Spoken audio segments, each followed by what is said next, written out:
Hello, and in this tutorial I'll show you an alternative way to avoid penetration of plants into walls or fences. So if I take this plant, and you can see it will interpenetrate and even go beyond that wall. So there is a trick that many videos show on YouTube, which is using the FFD boxes and then moving or flattening the vertices so that the plant is actually flat on one side.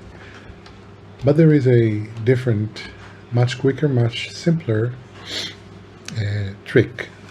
And the trick is using melt, which is a modifier. And so we'll apply melt on top of this plant. And what melt does, it forces the object to melt down. So if I use the amount and raise it, you can see it becomes like a paddle.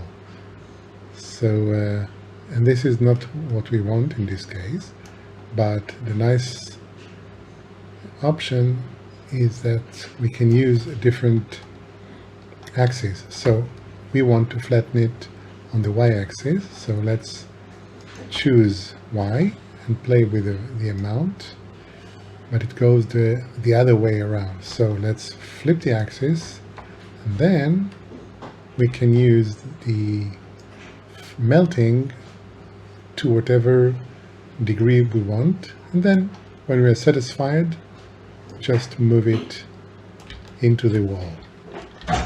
So this is a nice trick, and let's render. And we'll move it. So this is very quick, very easy to use. Thank you very much.